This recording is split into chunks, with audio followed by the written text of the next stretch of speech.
I said, it was well done. Well done. All right, well, Bob, we'll call the meeting to order. Let's spread over the agenda, I guess. So we'll continue on. We'll call for approval of the agenda. Motion to approve the agenda. Okay, Second, Judy. Any conflict of interest?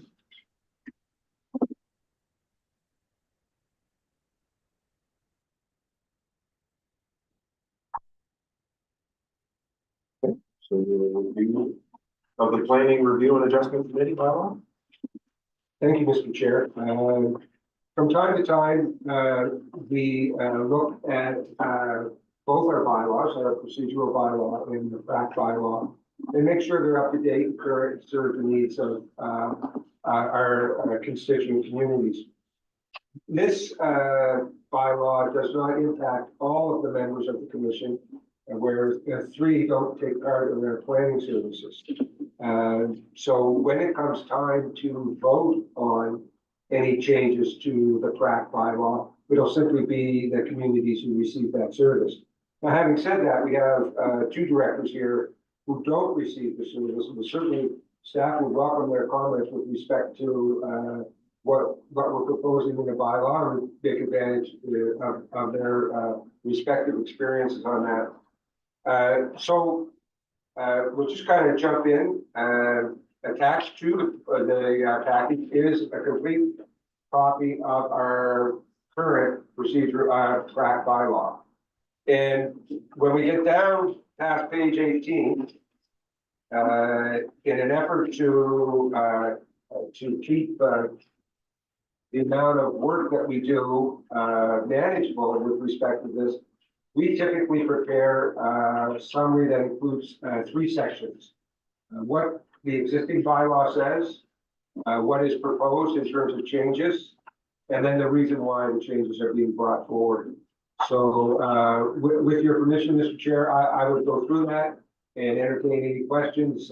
Kelly and John are also here and we can help with it. But this is what we would propose we bring to the board at the annual general meeting when our bylaws are looked at in detail. And so when we started away, the first existing section is we are proposing throughout the document to update it and delete all references to Regional Service Commission 11 and replace it with the Capital Region Service Commission. That's just kind of a housekeeping item. If we look at the second change, we're again looking at changing the Capital Region Service Commission name, as well as updating. It refers to the current regulation under the Act, and we're updating the reference to that as well.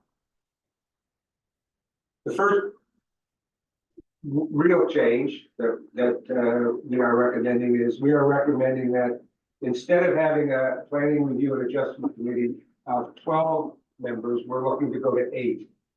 Our thinking around that is that when this bylaw was originally enacted, we had over 40 communities in the Regional Service Commission. Each local service district was considered an entity unto itself, and we had the municipalities.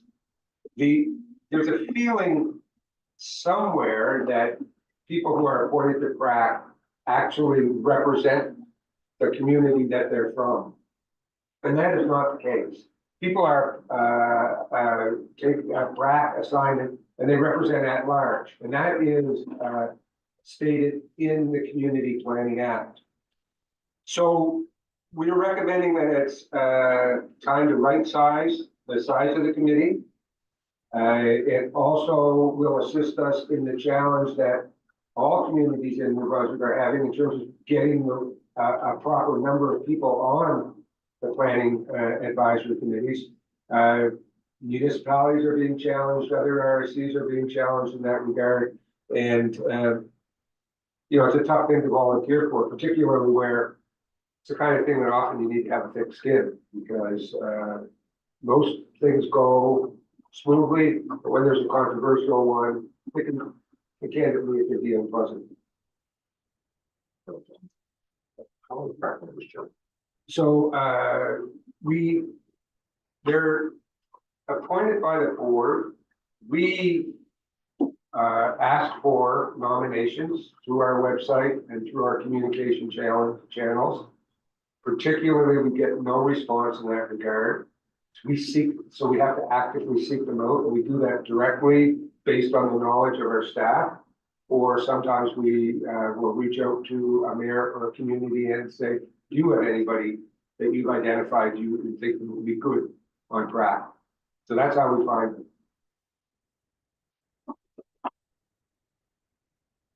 That also right now, they serve a term of 3 years, and we'd like to sort of change that term to 4.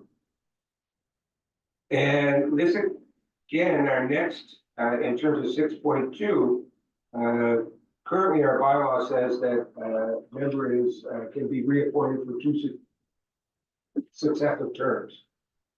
And we'd like to get rid of that completely. The Community Planning Act does not put a limit on the amount of time someone can serve on an advisory committee, whether it's a PAC or a PRAC. They're hard to find, and it's a sad thing when we lose one due to a term limit that leaves it put in place. We have surveyed other RSCs and municipalities. And what we find is we're not the only ones that have a specified number of renewals in our legislation. So this will allow us to hang on to good members. Also, with the end of a term, we have someone who's not right, we don't have to offer them opportunity to renew. So we see it as sort of, I don't want to say as kind of a good in-between step with respect to term. So Don, if someone was there, I mean, it used to be 3 years, and he was a pain, but didn't want to leave, what do you do? Well, we don't renew them. At the end of the 3 You have to years, wait the 3 years. we have, Now you have to wait the extra year. that's true. So that could be more than someone's side. maybe. That's true. But that's true everywhere. It's not unique to us. No, Whenever you get someone that's appointed for a specific term, doesn't always work out. Same way we have a counselor that's there for 4 years. And well, that's true. If they Yeah, paid them properly, we're still stuck with them. yeah. Thank you. Honestly, there are times we hope they don't realize it. Well, I know the first couple of years as the commissioner, they had a couple of years. That's right. So, you know, Remember that quite well. Yeah. we need all kinds of people. Yeah, yeah. Often what will happen is someone knows they're not right and then they don't attend. And you'll see later on that we have a provision in here to deal with that as well. So if we go on, next we look at the appendix B to our bylaw, which here we're updating some language to show that instead of the word general manager, we use director of programs, which reflects that the title changes all the same people. We do some housekeeping with respect to deleting sections that are repeats, and we renumber some because we are proposing that some of the clauses be deleted. And then 3.3, we talk about having flexibility around when special planning PRAC meetings can be held. Finally, in this category, the current reality is that special meetings are normally as a result of public demand and require a quick turnaround.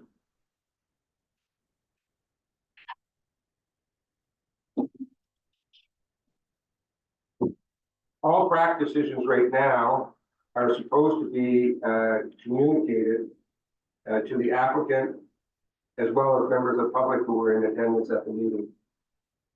The nature of the meetings has changed as a result of COVID.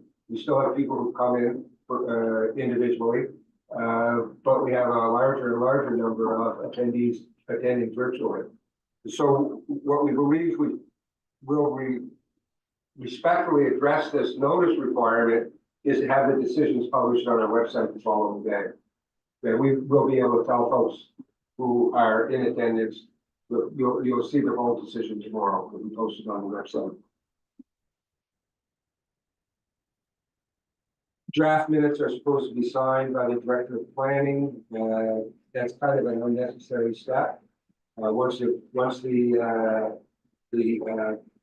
minutes are done, we'll present it to the board. And we'd like to see them signed by the chairperson and the recording secretary, and take that whole reason to find someone to sign draft minutes with the requirements. And also in 6.2, we're trying to change the language to allow us to receive electronic correspondence on behalf of Pratt. And then finally, to your point, Bob, right now, it says we're a member of this 3 consecutive regular meetings, that we have to advise the chair. We're suggesting that be changed to your member as 3 unexcused absences. Because things can come up and people legitimately can't make it. So if the committee decides to excuse an absence, which would then become part of an agenda item. Somebody calls the chair of Pratt, I can't make it, my unexpectedly my aunt passed away, and then we have a motion at the end to excuse the absence. But we just not showing up, they would be excused. Okay, following on along with the committee, and hopefully we get a chance to do it. Yeah. So those are the recommendations that staff feels should be made. We can speak to each one individually that you might have issue with. And we can, if you're fine with them, we can just proceed at our normal basis. Our normal practice would be after this meeting, prepare a draft for a new draft. And then go in the package for April. And the committee, if we're on side, would recommend to the larger board that the changes to the bylaw be made in the same way that we deal with the actual procedural bylaw, which we dealt with several months ago with Dan Paul. That was one, just have a question. When this goes to the AGM in April, when it comes to this specific topic, it's the 3 communities that we don't vote on. You don't vote on it. And so, and strictly speaking, this requires a weighted majority vote, but all of the members who receive the service only have to get one weighted vote anyway. So it will look like just a straight. Yeah. You might want to ask the members remotely if they have questions or comments. Anybody have any questions or comments on this?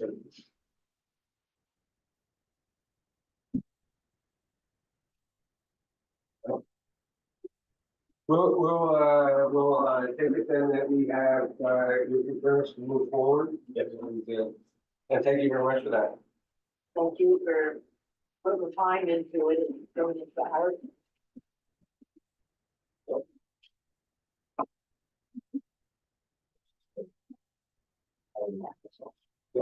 Yes. Next agenda item, board training and evaluation. Thank you, Mr. Chair. I think that items 5 and 6 can be dealt with together in terms of general discussion and direction to staff. In the past, in our procedural bylaw, this is the committee who is charged with continuing education for the board, effectiveness of the board in terms of a learning group. And in the past, we've done workshops and brought in speakers with respect to that.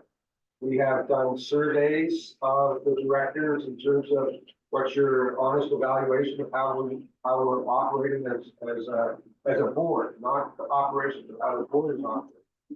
And out of that have come some desires for support. And we brought in people to speak with certain issues. And some of the things that we've done this year, look at the continuing development.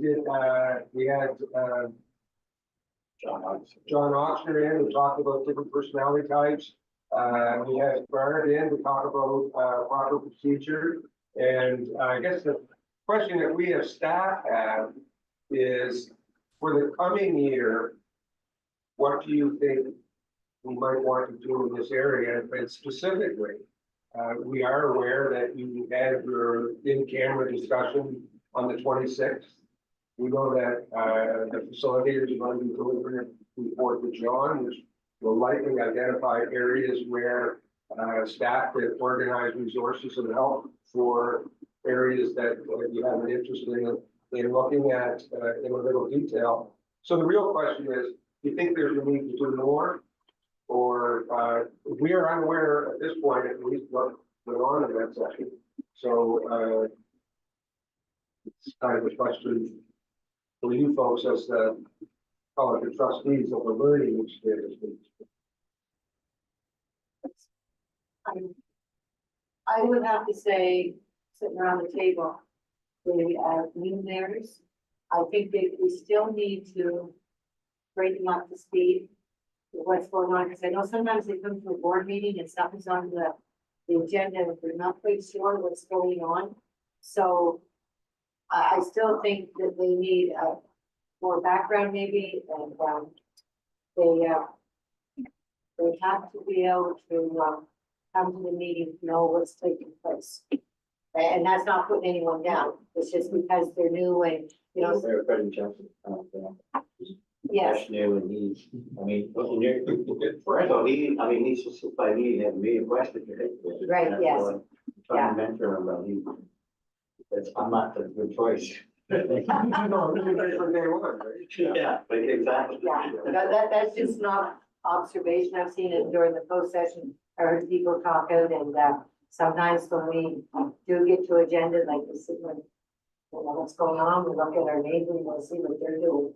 So I still think that, and maybe that should come from them too, if they feel that sometimes they're lost and they need further clarification, further training. He does call me up. Ask questions. Don't lead them astray, I hope. No, I'm not. I'm straightening him out big time because he needed. Yes, I heard, yes, yeah. He usually sends it to Jews. But that's just my observation. So, Mr. Chair, through you to the members, so maybe perhaps with something that's a little bit more training on board development, agenda development, committee development, and how maybe just how that process kind of works and walk everyone through it. Maybe as a bit of a prior to a meeting, maybe we could bring in supper and have a conversation about that, so that everybody starts to feel more that they understand the process, and then who to call where they need to when they do, because it's not fair to, I don't think, to burden you with calls of others. I mean, sometimes we all feel comfortable with someone we know and we're friends with. Exactly, and that's what I'm speaking to there, Director Powell, and I really think that maybe we could all benefit from that, and that might give us a chance to get a little bit more opportunity to talk, that type of thing, and have a little bit of team building as well. And when they come to the table, I want them to feel very comfortable. And I want them, if they have a question to ask, feel comfortable asking the question, so that we all feel part of the board. You can have each other and do better. One thing rather than just have something for the new folks, something refreshing for the old folks too. Everybody at the same time. Everybody into it. Because I mean, we all slip and I'm not quite sure who the alcohol's with. And then she looks out, I'm not taking that call. No. Has called his place. Well, I think it's a good refresher for everybody, and that helps everybody. Any questions from anybody online or with Mayor Corey? Yeah. I think I'd like to see something in the next year or so, an opportunity to dig into the Regional Service Delivery Act a little bit. I'm sure we're not all totally up to date with everything there, and I think that over time we run the, maybe not a bad risk, but a risk of becoming the organization that delivers the services that the government tells us to deliver. And in the Regional Service Delivery Act, there is a lot of room for us to become involved in the services beyond those services or in different services that 5, 6, 4, 3 of us may feel there's an opportunity to collaborate. And the act is really clear about how that can happen and gives good guidance to it. That's just an area that I'd like to spend a little time on, not so much to get conversant with the act, but to open up to the board that opportunity, the other opportunities that exist. So. Thank you. Mayor Rogers, any comments?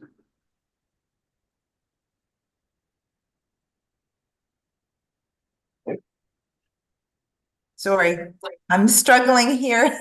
I heard Richard really well, and I hear Dawn and John really well, but Bob and Dave? I don't even see everyone. Bob and Dave and Judy and Dave, I guess, now that I look.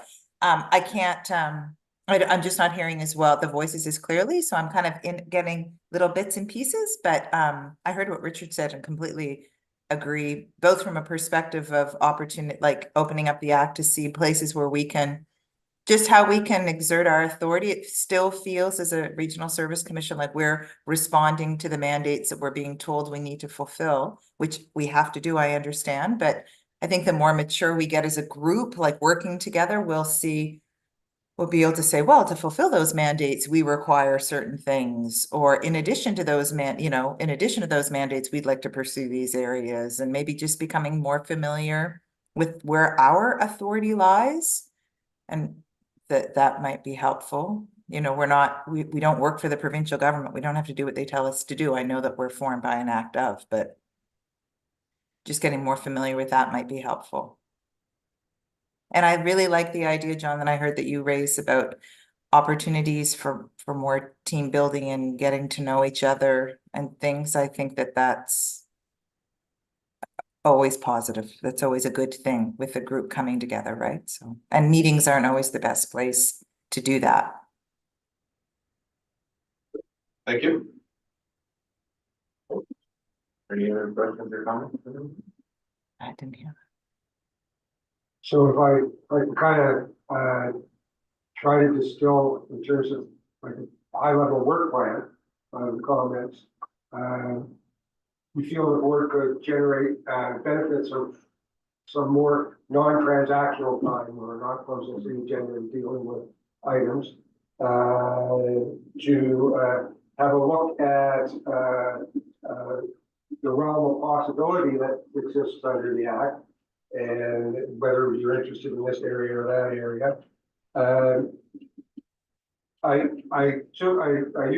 wrote down the word history when you talked about not everybody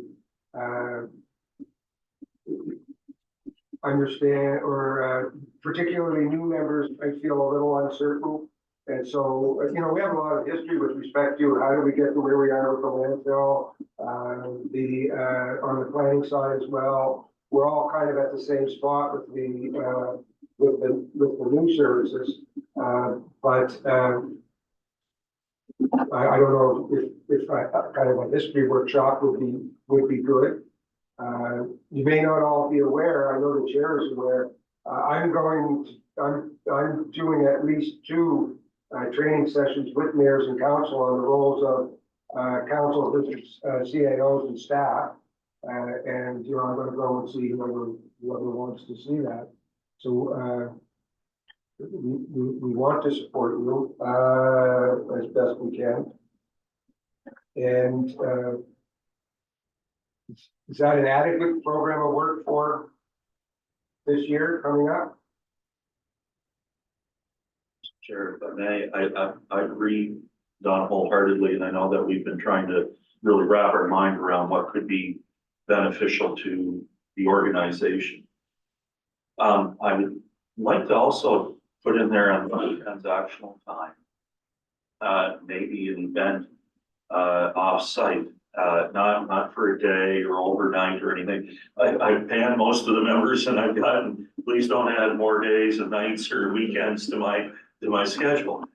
But I am thinking if maybe, I had an offer, from one of the other directors that they could organize, and staff, we could organize something, maybe a boat ride on the head pond or go up to see the new marina in Nacogdoches, or maybe do a riverboat tour in here in Fredericton, or maybe something out in Oromocto or something in Hanwell or in the Nashwauk.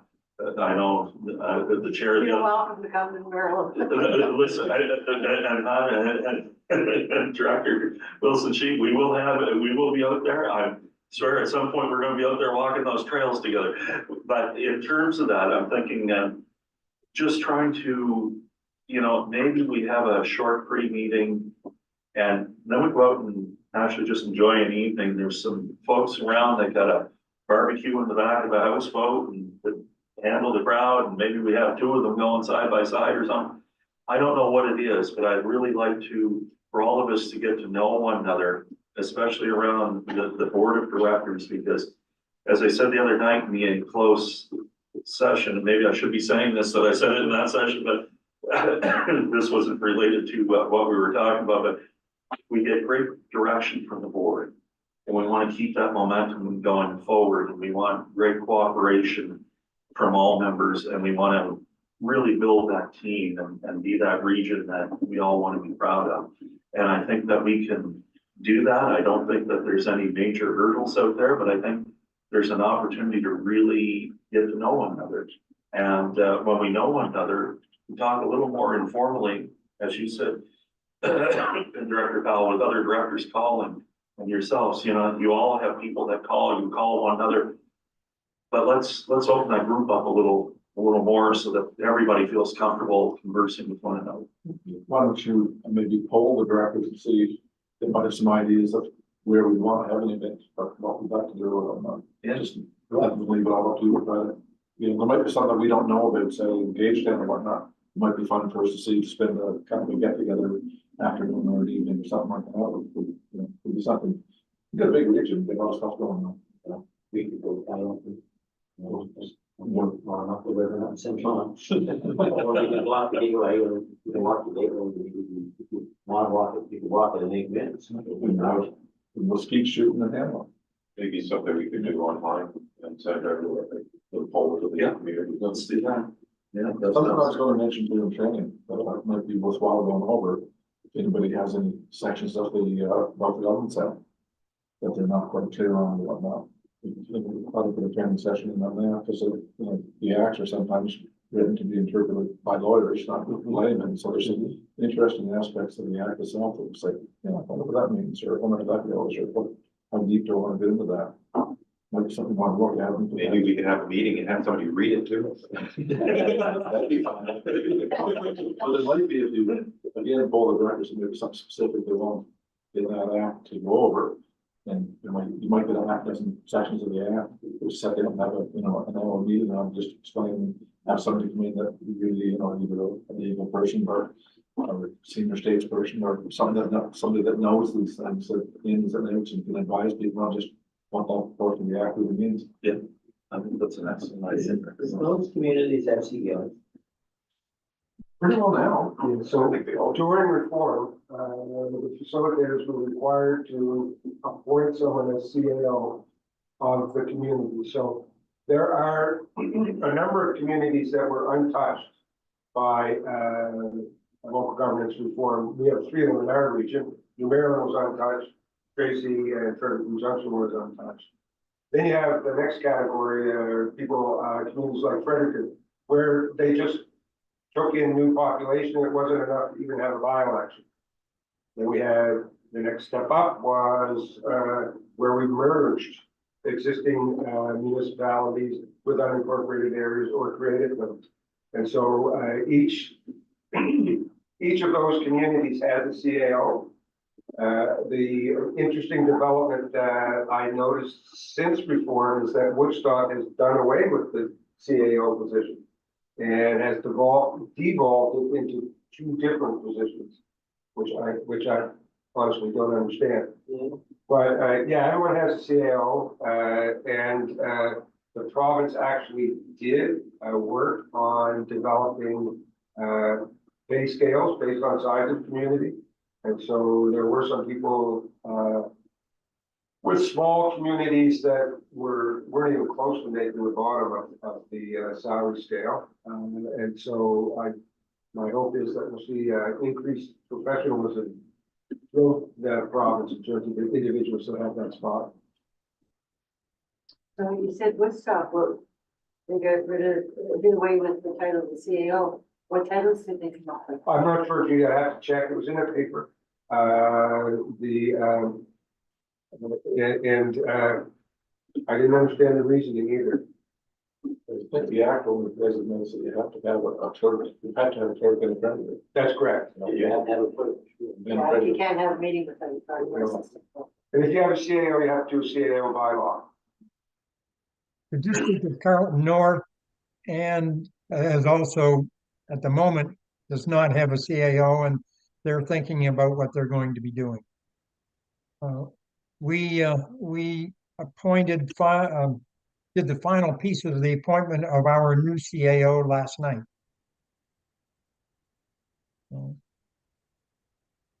Not public yet?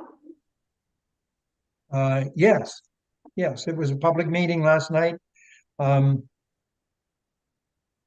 It isn't that public yet, or my phone would be ringing, because the individual is not only not from the community, they just moved back to the province after being in the US for a number of years, and they have no municipal experience.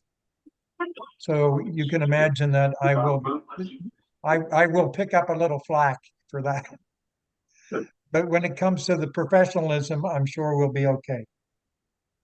Well, congratulations. Yeah. That's, Thank you. I can't imagine not having a CAO, like the communities that don't have that it would be very, or a city manager, or like that'd be very difficult. What about Bruno, that Marty? So did they, did they have a seat? Well, they have a Brittany Kane.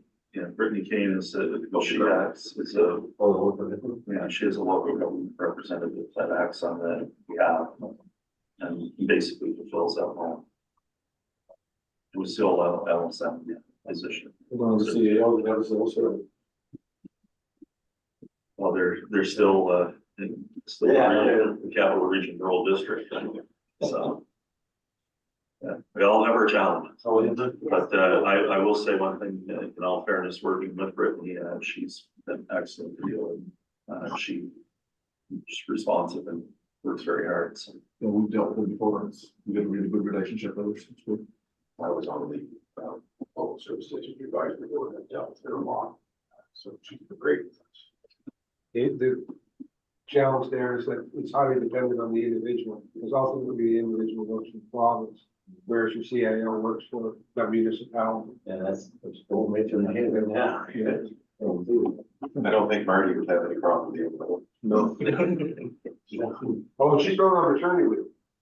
But she did. And the chap who's coming in was, near Machine. Going somewhere. Person. I'm not sure. Wrong cadet. I got the wrong cadet. Yeah. Yes, sorry. Well, the shorter the memory sheet, better we better. Yeah. No bias there. Just a little. A new job, I agree. Yeah. Okay. Do we get any other questions or comments?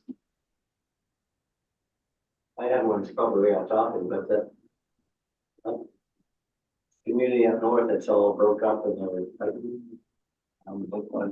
Canada, used to be Canada. yeah, Canterbury. Rickland now? Ridges? Yeah, I was trying to figure out.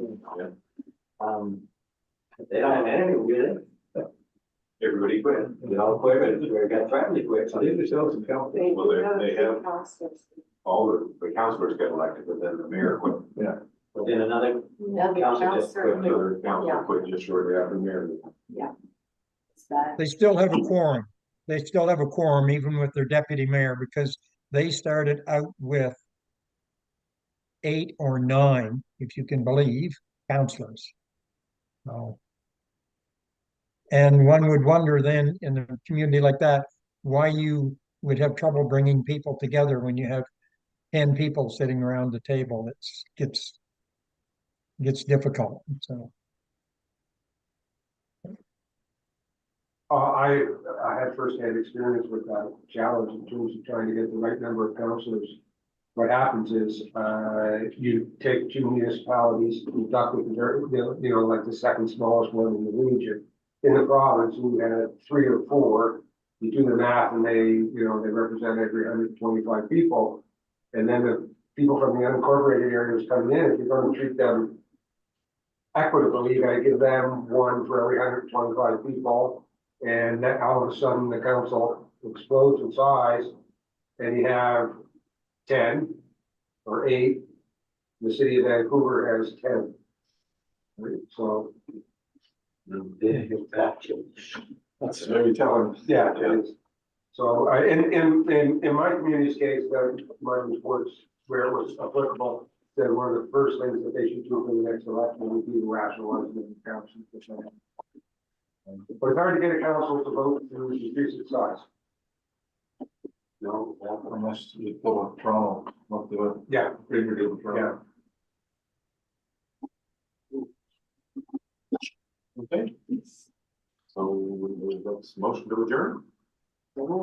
Second Okay, thank you, everybody.